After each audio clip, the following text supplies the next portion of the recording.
روسی ہیکرز نے زبان کھول دی تھی۔ موساد کے ہیڈ کوارٹر میں کلیدی سیٹ پر بیٹھی ایک ادھیڑ عمر عورت نے ہیکرز میں سے ایک کی میل ہیڈ کوارٹر کے کمپیوٹر پر کھول لی تھی۔ اس کی غلطی کا بھرپور فائدہ اٹھاتے ہوئے روسی ہیکر نقب لگانے میں کامیاب ہو گئے تھے۔ انہوں نے اعتراف کیا کہ تھرڈ مین کے توسط سے انہوں نے ہی ایلیٹ کمانڈو کی شناخت ایران کو فروخت کی تھی۔ اس کے علاوہ انہوں نے یہ بھی شناخت کیا تھا کہ وزارت دفاع کی عمارت کی سیکیورٹی سمیت متعدد عمارات کے دفاعی نظام کی حساس معلومات اور کوڈز بھی انہوں نے ایرانیوں کو بیچے تھے۔ یہ ایک زلزلہ تھا جس نے موساد کے ہیڈ کوارٹر سے لے کر وزیر اعظم ہاؤس تک کو ہلا کر رکھ دیا تھا۔ بات سے بات نکلتی رہی، بار بار اسپائڈرز گرلز کا نام سامنے آ رہا تھا جو کبھی اس گروپ کے ساتھ مل کر کام کرتی تھیں۔ یہ دونوں لڑکیاں اسرائیلی تھیں، اس سے زیادہ روسی ہیکرز ان کے بارے میں کچھ نہیں جانتے تھے۔ موساد کا سائبر ونگ برق رفتاری سے اسپائڈر گرلز کی کھوج میں لگ گیا۔ شیزل، لائٹ اور کرنل بالڈون کے درمیان دھواں گفتگو کا سلسلہ بھی جاری تھا۔ لائٹ بولا، یقینی طور پر ایرانی اور فلسطینی دہشت گرد مل کر کسی بڑے ٹارگٹ کو ہٹ کرنا چاہتے تھے۔ ممکنہ طور پر یہ ٹارگٹ وزارت دفاع کی عمارت ہو سکتی ہے۔ بڑی عیاری سے انہوں نے ہمیں ایلیٹ کمانڈو کی حفاظت میں الجھا کر اپنی راہ ہموار کر لی ہوگی۔ نیا سسٹم اور کوڈز وغیرہ کی تبدیلی کے لیے کافی وقت چاہیے، وہ نہ جانے کتنا آگے بڑھ چکے ہیں۔ بالڈون بولا، وزارت دفاع کے علاوہ کوئی اور ٹارگٹ بھی ہو سکتا ہے، کوئی سافٹ ٹارگٹ، اس پر دھیان دینے کی ضرورت ہے۔ وزارت دفاع تو ان کے لیے موت کا پھندا ثابت ہو سکتی ہے۔ لائٹ نے پرخیال انداز میں کہا، جن عمارتوں کی حساس معلومات لیک ہوئی ہیں ان میں سب سے سافٹ ٹارگٹ تو مرکزی ریزرو بینک ہی ہے۔ بینک میں ان دہشت گردوں کو کیا دلچسپی ہو سکتی ہے؟ وہ جانتے ہیں 69 لوگوں کو ٹارگٹ کیا گیا تو ہمارا سخت ترین رد عمل سامنے آئے گا۔ شیزل گہری سوچ پہ غرق تھی۔ وہ باہر نکلتے ہوئے بولی، ایرانیوں کا بدلہ لینے کی خاطر ہمارے کمانڈو کو نشانہ بنانا اور ان کے فطری اتحادی فلسطینی دہشت گردوں کا ان کی ہر ممکن مدد کرنا بھی سمجھ میں آ رہا ہے۔ ہمیں ایک محاذ پر الجھا کر دوسری طرف وار کرنا بھی کہانی میں اپنی جگہ درست بیٹھ رہا ہے۔ کہیں فٹ نہیں ہو رہا تو اینی شاویز اور اس کی دوست پامی پر اسرار طور پر غائب ہے۔ اینی کو ہماری تحویل سے اچک لیا گیا، اس کا ضرور کوئی خاص الخاص مقصد ہے۔ ایلف نامی نوجوان غیر معمولی صلاحیتوں کا مالک ہے، اگر وہی میجر کمال ہے تو میجر کمال کی فائل بھی اسے غیر معمولی ہی بتاتی ہے۔ ہمیں اس کے خاص مقصد تک پہنچنا ہے، نہیں تو کوئی بڑا نقصان ہو جائے گا۔ بالڈون اور لائٹ کو سوچنے کے لیے نئی راہیں مل گئی۔ شیزل کا اٹھایا گیا نقطہ واقعی پریشان کن تھا۔ لائٹ بولا، ایلف نے اس لڑکی اینی شاویز کو غالباً پہلے ہی سے اپنی محبت کے جال میں پھنسا رکھا تھا۔ تم نے دیکھا تو ہے وہ کتنی غیر پرکشش لڑکی ہے۔ ایک روبرو مرد کی بھرپور توجہ اس کی عقل پر پردہ ڈالنے کے لیے کافی ہے۔ اس نے کسی خاص مقصد کے لیے ہی اسے پھنسایا ہے۔ رہائش وغیرہ کے لیے اسے مقامی ہوٹل میسر تھے۔ ایک عام سی اسٹوڈنٹ لڑکی اس کے لیے اتنی خاص کیسے ہو سکتی ہے؟ اینی اور پامی کے تحقیقاتی اداروں نے بتایا ہے کہ وہ دونوں الگ تھلگ اور قدرے عجیب سی تھی۔ دونوں ہی کمپیوٹر سائنس کی طالبات تھی اور غیر معمولی طالبات تھی۔ یہ سوچتے ہوئے شیزل کے درمیان میں پھول جڑی سی چھوٹی۔ اس نے ہیجانی انداز میں کہا، فرض کرو وہ دونوں لڑکیاں اسپائڈر گرلز نامی غیر معمولی ہیکرز تھیں تو ان کی کیا اہمیت بنتی ہے؟ یہ کہتے ہی شیزل ہیجان کے سبب اپنی جگہ سے اٹھ کھڑی ہوئی۔ اپنے الفاظ پر اسے ایمان کی حد تک یقین آ گیا۔ وہ حلق کے بال چیخی، ان لوگوں کا ٹارگٹ سینٹرل ریزرو بینک ہے۔ سپر کمپیوٹر وغیرہ معمولی ہیکرز کے ہاتھ آ گیا تو سمجھ سکتے ہو وہ کیا قیامت برپا کر سکتی ہیں۔ لائٹ اور بالڈون کے چہرے دھواں ہو گئے۔ اس وقت خاص فون کی گھنٹی بجی۔ بالڈون نے چونک کر فون اٹھایا، دوسری طرف سے کچھ سنتے ہی اس کا چہرہ زرد ہو گیا اور آنکھیں شیزل پر جم گئی۔ فون رکھ کر اس نے کھینچ کر اپنی ٹائی ڈھیلی کی۔ لائٹ نے بے چین ہو کر کہا، کیا ہوا؟ اس نے مردہ سی آواز میں کہا، دہشت گردوں نے سینٹرل ریزرو بینک میں گھس کر عملے کے درجنوں افراد کو یرغمال بنا لیا ہے۔ شیزل نے وحشت کے عالم میں اپنے سنہری بال نوچ ڈالے۔ ساری کہانی اسے سمجھ میں آ گئی۔ سری الحرکت کارروائی نے ابتدائی برتری دلا دی تھی۔ صورتحال مکمل طور سے ایلف کے کنٹرول میں تھی۔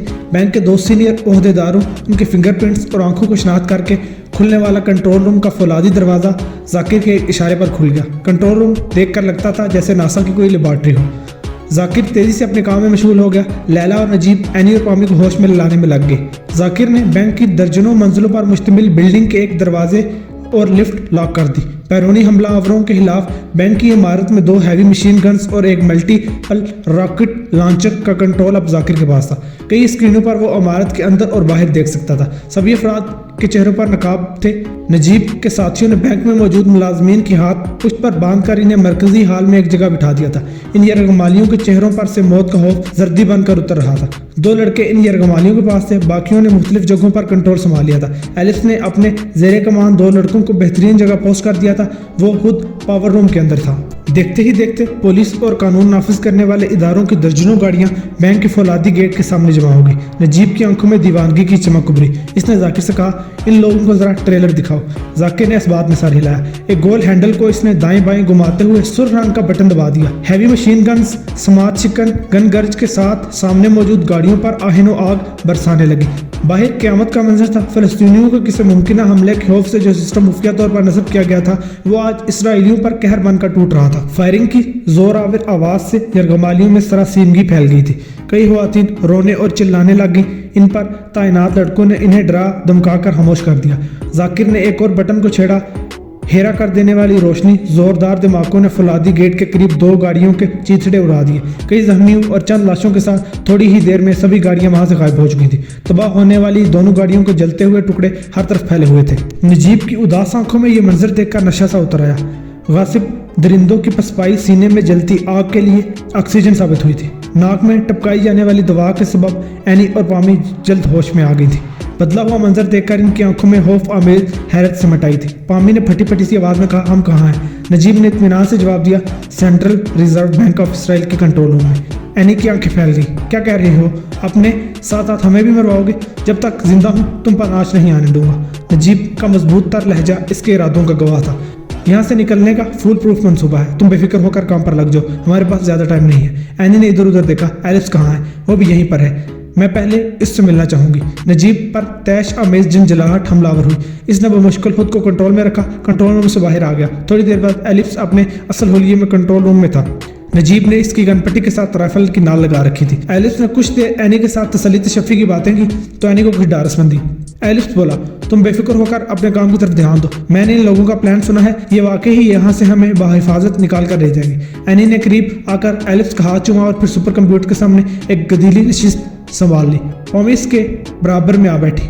अगले चंद मिनटों में वो अपने काम में मसरूफ हो चुकी थी। नजीब एलिस को छोड़कर वापस कंट्रोल रूम में आ गया। इसने कागज का एक टुकड़ा एनी के सामने रखा। ये 24 मुख्तलिफ ऑफशोर कंपनियों के अकाउंट्स हैं। हमारे हिस्से के पैसे इन अकाउंट्स में मुंतकिल करो और अपने हिस्से का $1 अरब तुम अपनी मर्जी के अकाउंट में मुंतकिल करने के लिए आज़ाद हो। स्पाइडर गर्ल्स में से किसी ने भी नजर उठाकर इस पर्ची की तरफ नहीं देखा। इनकी नजरें तेजी से बदलते हुए स्क्रीन के मनाज़र पर थी और उंगलियां बर्क रफ्तारी से हरकत कर रही थी। पूरे इसराइल में गैर एलानिया सिक्योरिटी एमरजेंसी नाफिज कर दी गई थी। इंटरनेट से मुंसलिक तमाम एटमी और हाईटेक हथियारों को डिफ्यूज किया जा रहा था। इस वक्त कोई और दुश्मन मुल्क फ़ायदा उठा सकता था। तीनों अफवाज को हाईलाइट कर दिया गया था। मोसाद का चीफ यरूशलेम से तिल अवीव के लिए परवाज कर चुका था। फिलहाल कमान कर्नल बाल्डोन के हाथ में थी। हॉटलाइन पर वज़ीर-ए-आज़म ऑफिस मुसलसल बाल्डोन से राब्ते में था। वज़ीर-ए-आज़म हाउस में हंगामी इजलास जारी था। दाखिली सलामती के डेस्क ऑफिस में लाइट कर्नल बाल्डोन से कह रहा था, इससे पहले कि सुपर कंप्यूटर की मदद से वो हम पर कोई मजीद क़यामत ढा दें या फिर कोई अजीम माली ज़िक पहुँचाए, हमें बमबारी करके मरकजी बैंक की पूरी इमारत को मलिया मिट कर देना चाहिए। ये कहते इसका लहजा सख्त और चेहरा सपाट हो गया। शहज़ल ने फौरन एहतलाफ किया, होश के नाखून लो। हमारे दर्जनों अफराद को उन्होंने यरगमाल बना रखा है जिन लोगों के दिए हुए टैक्स से हमें तनख्वाह मिलती है। तुम इन्हें मारने की बात कर रहे हो। लाइट के तासुरात में फ़र्क नहीं है। अजीम तक इसराइल के मफाद में मैं तो अपने मौक़िफ़ पर कायम हूँ। बाल्डोन बोला, इतने सख्त की मौक़िफ़ की ज़रूरत नहीं है। इनके हाथ सुपर कंप्यूटर आया है जो बेशक हास अलहास है, मगर एटम बम तो नहीं है। वैसे भी हम हिफाजती इंतजाम कर रहे हैं। तुम कोई काबिल अमल प्लान दो। हंगामी इजलास के बाद मुझे वज़ीर-ए-आज़म के सामने रखना है। लाइट ने साथी से होंठ बीच लिए। शहज़ल बोली, सबसे पहले तो मरकजी बैंक के सिक्योरिटी सिस्टम को जाम या फिर दहशतगर्दों से वापस छीनने की ज़रूरत है। इसके लिए पूरे साइबर विंग को इस्तेमाल करते हैं। अचानक ही एक ख्याल आने पर वो चौंकी और चुटकी बजाते हुए बोली, लोहे को लोहे से काटते हैं। रूसी हैकर्स हमारे पास है। इन्हें जिंदगी और मराहत का झांसा देकर साइबर विंग के साथ काम करने पर मजबूर करते हैं। बैंक की इमारत का ब्लूप्रिंट मंगवा लो। सिक्योरिटी सिस्टम जाम हो गया तो अंदर घुसने का कोई ना कोई रास्ता मिल ही जाएगा। मैं टीम के साथ खुद अंदर जाऊंगी। कर्नल बाल्डोन के चेहरे पर जिंदगी की कदरें हरमक नजर आई। गुड, वज़ीर-ए-आज़म के लिए मेरे पास कम से कम कोई मंसूबा तो अब है।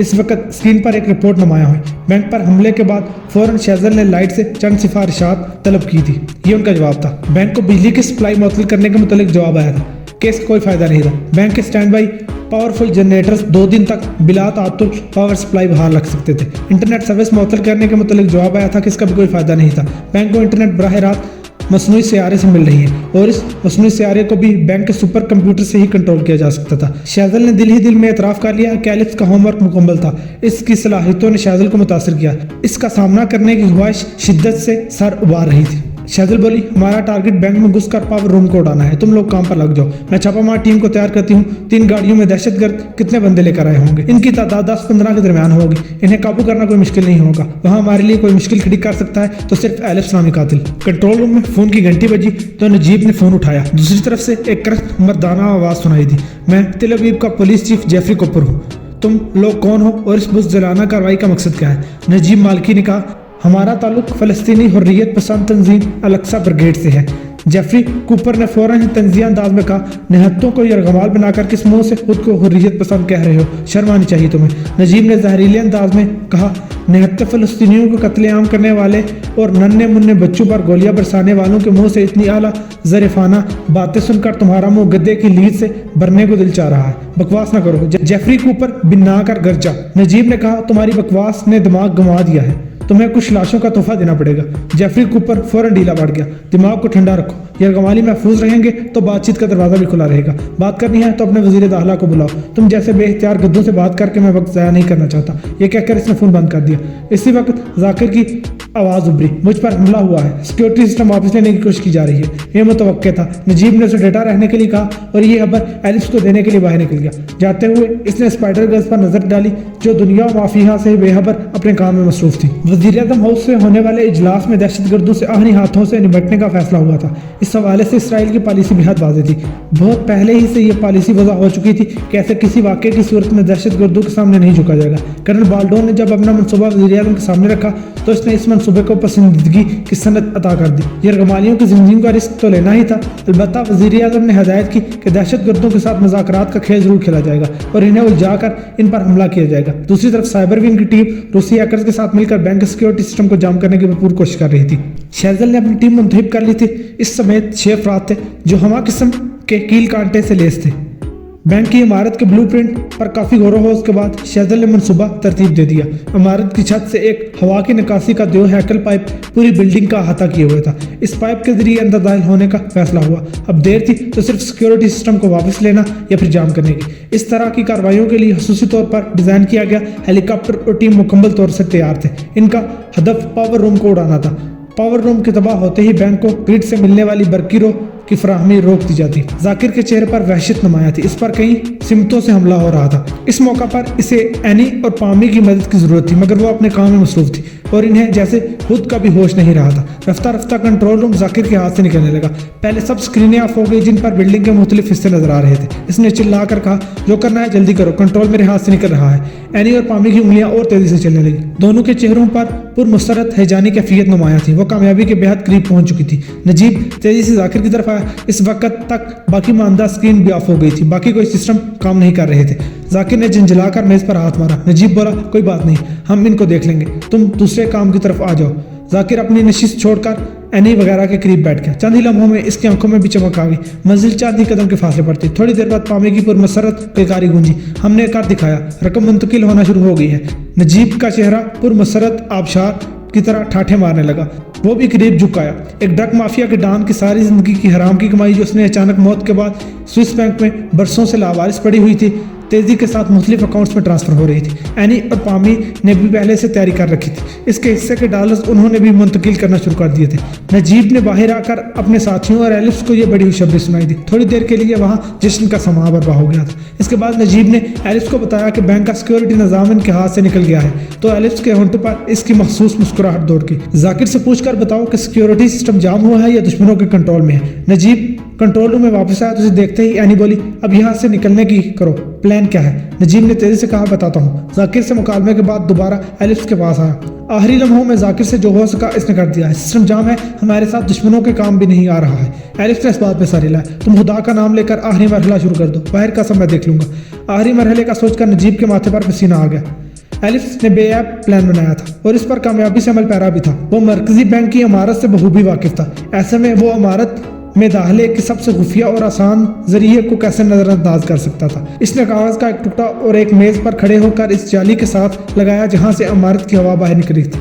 काज फौरन ही हवा के दबाव से जाली के साथ चिपक गया। इसका मतलब था कि एग्जॉस्ट वाला देव हैकल पंखा मुसलसल गर्दिश में था। मुतमईन होकर एलिस लड़कों की पोजीशनें मजीद मुस्तहकम करने लगा। अंदर कंट्रोल रूम में नजीब का एग्जिट प्लान सुनते ही एमी और पामी ने सर थाम लिया। ये कैसे मुमकिन है? तुमने खुद ही कहा था सुपर कंप्यूटर तक रसाई होते ही कोई काम नामुमकिन नहीं रहेगा। नजीब ने इत्मीनान से जवाब दिया। पामी बोली, सैटेलाइट से कंट्रोल किए जाने वाला शिकारी ड्रोन को हैक करना कोई आसान काम नहीं है। नजीब के इत्मीनान में जरा पर भी फर्क नहीं आया। तुमने जो कर दिखाया है वो भी तो तकरीबन नामुमकिन था। एनी और पामी आपस में थोड़ी देर बहस करती रही। जाकिर और नजीब खामोशी से इन्हें देखते रहे। बहस के इख्तिताम पर पामी नजीब से मुखातिब हुई।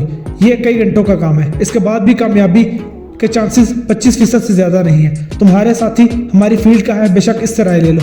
नजीब बोला, इसकी राय ले चुका हूँ। तुम्हारी इत्तला के लिए बता रहा हूँ कि ये 3 महीने से मेहनत कर रहा है। बुनियादी काम हो चुका है, बाकी तुम तीनों मिलकर ये काम आसानी से कर लोगे। स्पाइडर गर्ल्स ने चौंक कर जाकिर की तरफ देखा, जिसके होंठों पर पुरस्कार मुस्कुराहट थी। यानी कि ये प्लान खासा कमजोर लग रहा था। इसके पास अभी कई एतराजात थे।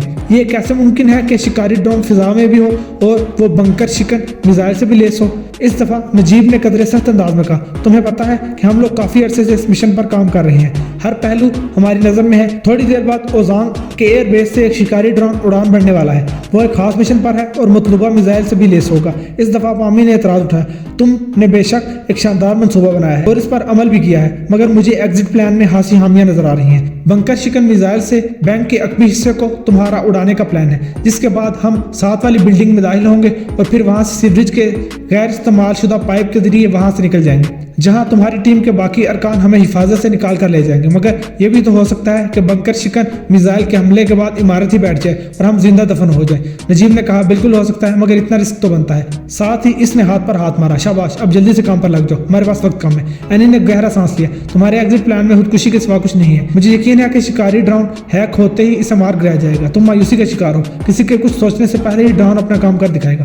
तुम इन अरबों डॉलर्स के बारे में सोचो जिनसे हमारी जिंदगियां बदलने जा रही हैं। मायूसी तुम्हारे काम पर नजरअंदाज होगी। ना चाहते हुए भी एनी और पामी जाकर के साथ मिलकर काम पर लग गई। जाकर ने अपनी राइफल का मैगजीन तब्दील किया। यह हाथ गोलियों वाला मैगजीन था। ये मैगजीन तब्दील करते हुए इसकी गोलियों में हफीज साइरताश था। एल्फ्स के एतमाद के सहारे वो जिंदगी का सबसे बड़ा जुआ खेलने जा रहा था। बाहर आकर इसने राइफल की नाल एक खिड़की से बाहर निकाली और ट्रिगर दबा दिया। गोलियों के धमाकों के साथ ही फिजा में सुर्ख रंग बिखर गया। इसके साथ ही एक खास पैगाम भी चला गया। नजीब के दिल की धड़कन अभी से बढ़ गई थी।